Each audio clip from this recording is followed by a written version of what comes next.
Le coup de tocsin. Et c'est l'occasion, je vous accueille tout de suite Didier Maisto. Bonjour Didier, journaliste, chroniqueur toxien, ancien patron de Sud Radio. Bonjour à vous. Bonjour Clémence, bonjour à tous. C'est Didier Marteau, Oui, j'ai donc failli dire Marthe, ouais.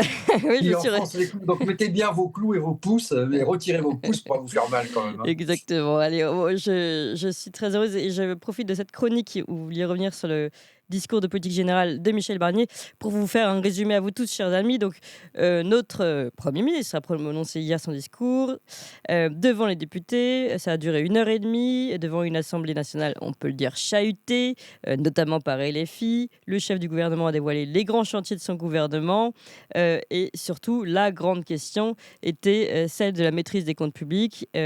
Michel Barnier a dit faire beaucoup, a annoncé qu'il tentait de faire beaucoup avec peu. Il reprend la formule du général de Gaulle, ce qui est la vie quotidienne de beaucoup de nos compatriotes. Ça, c'était le début, c'était son introduction. Alors, le déficit public, je vous le rappelle, est à 6%. C'est une véritable épée de Damoclès, dit-il, colossale. La charge de la dette, c'est-à-dire le remboursement des seuls intérêts de la dette, est le deuxième poste de dépense de l'État derrière l'école, rappelle-t-il. Et donc, il a annoncé qu'il entendait ramener le déficit à 5% en 2025, alors que l'objectif annoncé avant par son prédécesseur était de 3%. Donc il a ramené à un objectif peut-être un peu plus réaliste. Pour y arriver, Michel Barnier annonce que l'effort budgétaire proviendra aux 2 tiers de la réduction des dépenses publiques. Et sur le volet fiscal, le chef du gouvernement demande une participation au redressement collectif aux grandes entreprises qui réalisent des profits importants. Il entend également mettre en place une contribution exceptionnelle des Français les plus fortunés. Je vous propose d'écouter rapidement Michel Barnier qui nous parle de ses impôts. Le troisième remède est d'ordre fiscal. Nos impôts sont parmi les plus élevés du monde. Les baisses d'impôts décidées depuis 7 ans et les mesures prises pendant la crise du Covid ont aidé, c'est la vérité, beaucoup de Français, beaucoup d'entreprises et redonné de l'oxygène dans une situation inédite et grave. Mais la situation de nos comptes demande aujourd'hui un effort ciblé, limité dans le temps, un effort partagé dans une exigence de justice fiscale. Ce partage de l'effort nous conduira à demander une participation au redressement collectif aux grandes et aux très grandes entreprises qui réalisent des profits importants. Voilà, donc l'effort budgétaire et évidemment les impôts, non sans une petite pique d'ailleurs de Michel Barnier à Gabriel Attal qui s'est opposé, vous savez, à l'augmentation des impôts. Écoutez ce que dit Michel Barnier. Le débat va reprendre et va commencer sur le projet de loi de finances avec l'indication que je vous demande de bien comprendre et de ne pas modifier, en tout cas de ne pas travestir. Ce sera 2 tiers de l'effort sur la maîtrise de la dépense publique et ce sera difficile. Et Monsieur Attal, je serai très attentif à vos propositions d'économies supplémentaires. Très attentif. Pour faire face à un déficit que j'ai trouvé en arrivant. Voilà. Non, mais c'est pas la peine de... Voilà, et puis alors il y avait également une petite pique pour LFI qui a quand même semé le trouble pendant l'ensemble du discours. On l'écoute avant de vous donner la parole, Didier Maisto, rapidement. C'est une pique à Mathilde Panot. J'arrive pas à comprendre la manière systématique dont vous attaquez personnellement le chef de l'État. Voilà. Et moi, je vais vous dire une chose, Madame la Présidente. Plus vous serez agressive, plus je serai respectueux. Allez, Didier Maisto, qu'avez-vous pensé de ce discours de politique générale ? Oh, j'ai envie de dire tout ça pour ça. Monsieur Barnier, que je connais depuis longtemps, ça fait 30 ans, est un homme courtois, civil, bien élevé. Et c'est vrai que sur la forme, ça tranche, hein. On est sorti un peu d'une forme d'arrogance habituelle de cette jeune génération, hein, les baby Macron, les Attal, Co, qui se croyaient tout permis parce qu'ils ont hérité de papa-maman et qu'ils ont fait une bonne école, en l'occurrence l'école alsacienne. Bon, on est sorti de ça et on a tellement été martyrisés du point de vue formel. Oui. Les Français, ces gens qui ne sont rien, etc., les illettrés, les procureurs, toutes les insanités que nous a sorti M. Macron, que finalement, sur la forme, ça fait un peu du bien d'avoir quelqu'un qui s'exprime Oui. correctement, qui est assez bien habillé et qui représente un peu une France surannée, peut-être, qu'on a un peu oubliée. Ça fait du Et bien. qui a le sens de la formule, il faut le dire. Qui a le sens de la formule, qui envoie les petites piques aux uns aux autres. Ce qui dit à Mathilde Panot, bon, c'est ce qui discrédite d'ailleurs les insoumis, parce que parfois ils disent des choses intéressantes, mais d'être toujours énervé, même quand ils sont d'accord. Vous voyez une conférence de presse de Mathilde Panot, vous sortez de là, vous êtes comme dans une machine à laver, vous êtes tout énervé, elle vous dit bonjour, calme, ça passe-moi le sel. Bon, voilà. Donc, c'est pas possible de se comporter comme ça. Plus on est mesuré sur la forme, plus on est percutant sur le fond. Et plus les choses sont graves, plus il convient d'être détaché. Quand vous avez un fait divers ou un fait sordide, c'est pas la peine d'en rajouter. Il est sordide par nature, donc on explique. Bon, une fois qu'on a dit ça, je dis tout ça pour ça, parce que qu'est-ce qui va se passer? Strictement rien. C'est-à-dire que M. Barnier a 3 revolvers sur la tempe, celui de l'Europe, tenu en joue par Mme von der Leyen, toujours prêt à appuyer sur la détente, celui de M. Macron, qui finalement se retire un peu sur son Aventin, et celui évidemment de Mme Le Pen, qui peut le destituer, le renverser à tout moment. Alors c'est intéressant parce que d'abord, vous avez dit 6% de déficit public. Je rappelle que M. Le Maire, qui a écrit 6 livres en 7 ans, plutôt pornographiques, a dit devant la commission des finances au Sénat, c'était au printemps, au mois de mars, 4,4%, puis 5, puis 5,1, 5,5, aujourd'hui 6, et en vérité, d'après ce que je sais, on serait pas loin de 7, en vérité, 7% du déficit.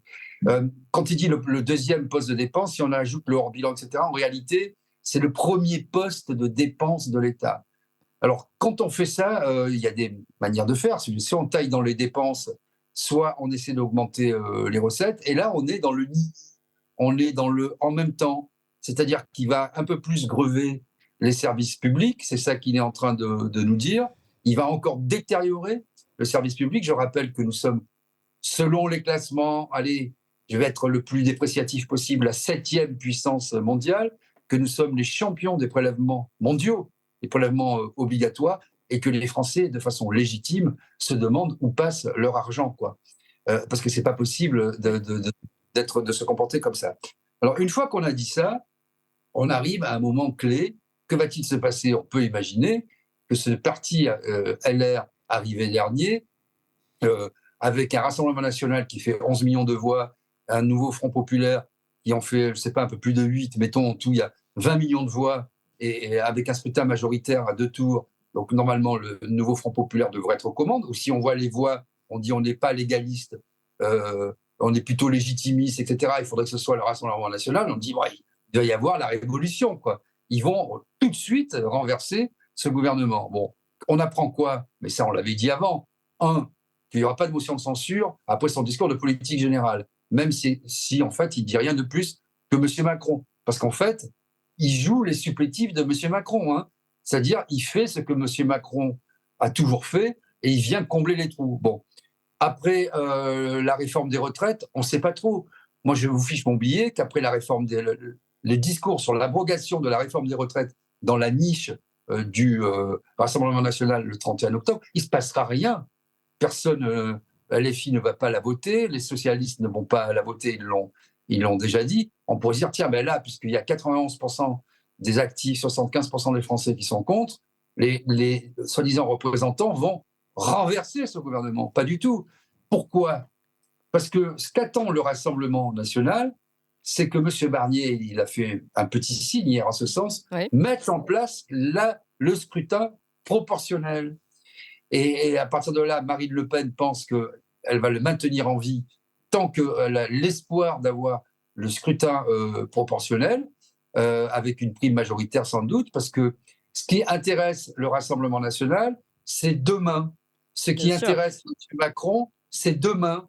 Ce qui intéresse les LR, c'est demain. Donc statu quo pour tout le monde en faisant ces petits calculs stratégiques, c'est ça que vous nous dites. Et donc on va encore perdre 3 ans. 3 ans dans cette... Peut-être il y aura une présidentielle anticipée. Je n'y crois pas une seconde, parce que M. Macron ira au bout et présidera jusqu'au dernier quart d'heure, comme il a dit. Mais on en est à se raccrocher à l'épicine. Et des petits signes à telle enseigne, si vous voulez, que les journalistes eux-mêmes viennent quêter la moindre petite parole, la moindre petite pique ou changement. Par exemple, les conférences de presse ne se font plus à l'Élysée après le Conseil des ministres, mais dans un lieu neutre, à 4 kilomètres. Hein. Donc il va falloir, c'est ce qui s'est passé hier, les journalistes présidentiels prennent un bus, et puis c'est la croisière s'amuse, ils prennent le bus, ils font 4 kilomètres, ils arrivent dans une salle, Monsieur Barnier dit à peu près rien, avec le portrait de Monsieur Macron derrière, et on commente le rien. Est-ce qu'on sort de l'Europe? Non. Est-ce qu'on va changer de politique, en se disant c'est un domaine réservé du président de la République? Monsieur Barnier a bien marqué les choses en disant qu'il allait s'intéresser, parce que c'est sa vocation internationale, en fait, à l'Ukraine et à Gaza, sans changement de politique. Donc, on continue exactement de la même manière avec le gang des losers, c'est-à-dire Renaissance, le bloc central qui n'est pas du tout un bloc, ce serait plutôt un débloc, les Républicains qui ne représentent plus qu'eux-mêmes, et un rassemblement national qui soutient, quoi qu'on en dise, le gouvernement, et un nouveau Front populaire complètement disloqué et pas d'accord, avec des composantes qui ne sont pas d'accord entre elles. Donc on va continuer comme ça. C'est une pantomime, c'est une tragicomédie qui se déroule sous nos yeux, et on n'arrête pas de voir cette 5e République agoniser. Merci beaucoup Didier Maisto. Le gang des losers et le Rassemblement national qui soutient le gouvernement. C'est très bien que vous fassiez cette transition parce que c'est évidemment tout notre sujet. Quel est le rôle du Rassemblement national? Une opposition contrôlée ou une véritable opposition? Une opposition incontournable désormais? C'est la question qu'on va poser d'ailleurs à Jérôme Sainte-Marie qui vous a peut-être entendu. Didier Maisto qui nous retrouve. Vous savez que c'est le politologue, le sondeur, président de l'Institut Polingvox, mais surtout, on va dire, le penseur aussi de la politique du Rassemblement national. Oui, il ne va pas être d'accord. Il ne va pas être d'accord, c'est possible. Il me dit qu'il ne va pas être d'accord. C'est possible. Il va beaucoup employer l'expression ligne rouge. Et pour l'instant, les lignes rouges, n'est-ce pas, nous sont, par une espèce de grâce divine, les lignes rouges ne sont pas franchies. C'est pas beau, ça? C'est magnifique. Oui, on va lui poser la question justement. Merci beaucoup Didier Maisto.